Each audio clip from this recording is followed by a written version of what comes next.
Hello everyone, welcome to a video titled Target Utilization.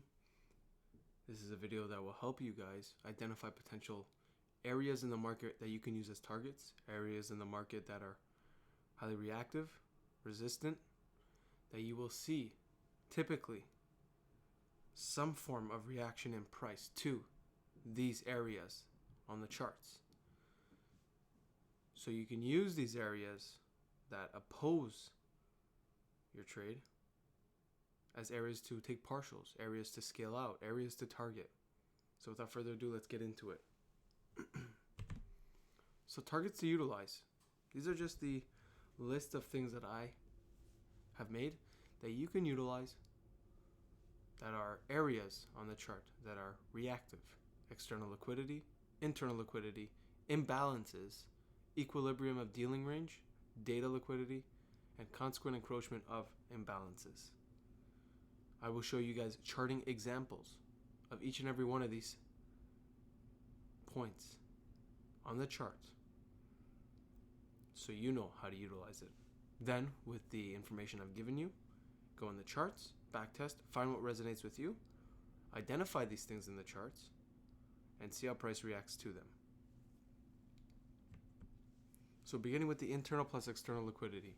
This is a very simple, very easy way to look for a partial and full take profit. You can see here, price sweeps sell side liquidity. So we would naturally look for a reversal. You get that reversal. You see the internal liquidity is very obvious at that internal high. And then the full take profit is at that buy side liquidity. Price reverses, forms a fair value gap, enter upon then, stop below the low, partial one at the internal liquidity, and out full at the opposing external liquidity, at buy side liquidity. So that is one way to use internal and external liquidity. Very easy, very simple. Imbalances. So we're going to get into the charts on how you can utilize that. You can see here price swept sell side liquidity. And if you look above, you can see that there is a high, which is buy stops, buy side liquidity with a 15-minute imbalance right above it. That is an area where price will likely see some form of rejection when it goes there. So that is a perfect target to be out full in your position. You wait for the reversal on the lower time frame, look for your entry, and target that 15-minute fair value gap low. What do we get? Price sweeps sell side liquidity, forms a breaker. Retest the breaker, that's your entry, stop below the low, and target that 15-minute fair value gap low. You are definitely able to take partials, let's say at internal liquidity as well throughout this trade, but that is showing you, I'm just showing you there, one area where you see that there is a high on the 50-minute in line with a 15-minute opposing imbalance, and that is a perfect area to use as targets. An area where you will oftentimes see a rejection from. Moving on. Equilibrium plus external range. So this is using the equilibrium of the dealing range plus the external range as the target. So what do we get here? What is the dealing range? Well, you use the fib tool and you mark the low to the high of that range. The range where the low swept liquidity and the high swept liquidity. You can see at the low, price swept those sell stops before going higher, sweeping the buy side liquidity. So you mark the fib, take the low to the high. That is the dealing range. You take partials at the midpoint of that dealing range, an area where you tend to see some sort of rejection from. And then your next target could be the external liquidity.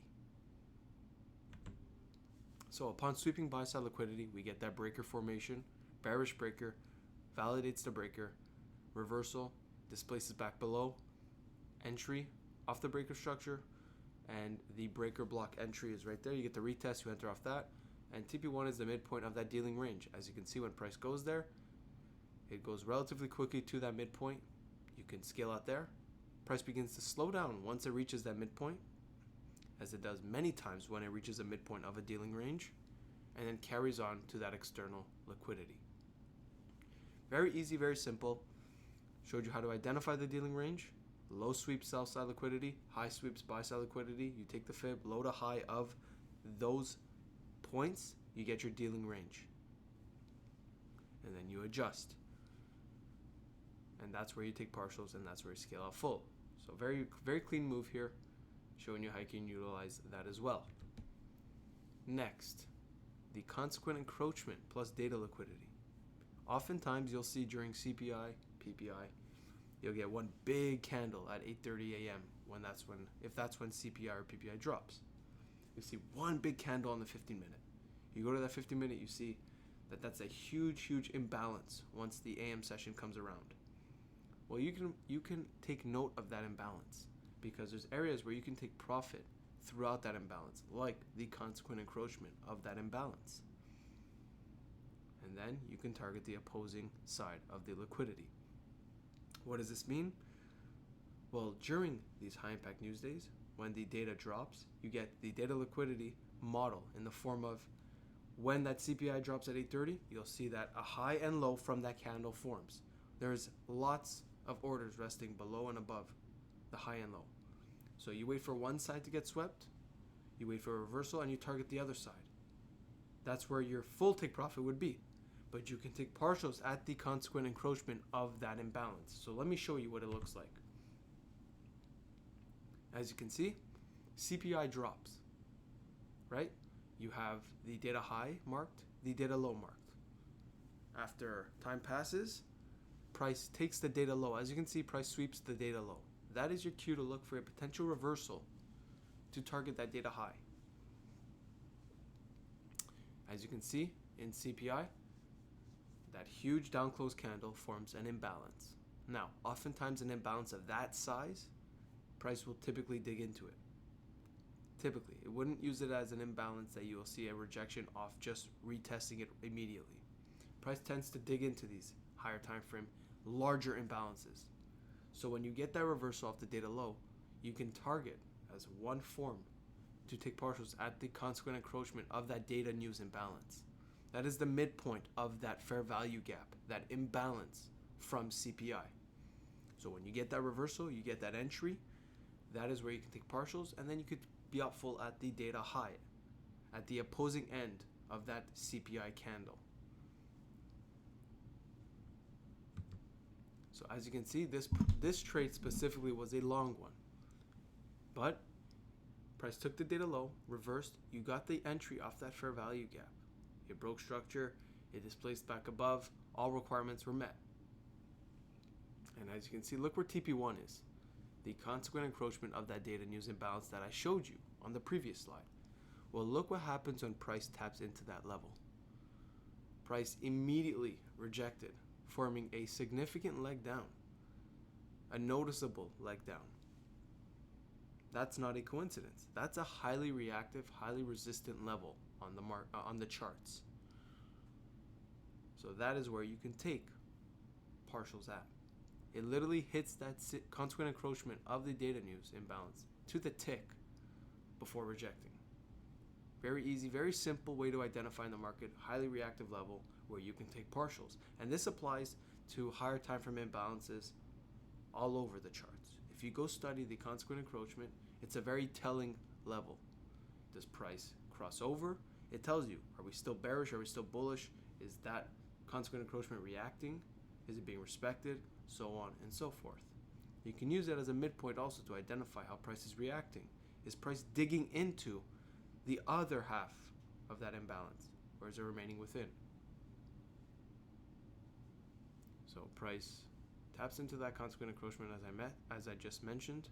TP1 tapped into, you would take partials there and ride the rest to the data high. Now, from our entry to TP1, it happened very efficiently. You can see little to no rejection, little to no opposing price action. It goes right to that TP1, and then you start to see that opposing price action. Then over time, as you can see over the course of hours, price eventually goes to that data high. Now, this trade is longer than usual trades in terms of this specific model, but nonetheless, it still is being respected. And this is an important picture to show because you will sometimes be in trades that take longer than you expect. And so you just have to respect the model, respect the strategy, and stay with it. So that is just a couple of potential areas on the charts that you can identify to take partials, to scale out, that you can see highly reactive levels on the chart. Very telling levels. Midpoint of dealing range, midpoint of imbalances, which is the consequent encroachment, internal liquidity, external liquidity, data liquidity, so on and so forth. So, just showed you a couple things that you can use to identify the charts. On the charts, you take whatever resonates with you. They all apply. They're all important. Go back test this, find it on the charts, and see just how effective these areas and levels on the chart truly are. So with that being said, I hope you all have a good day. I hope you found this insightful, and take care, everyone.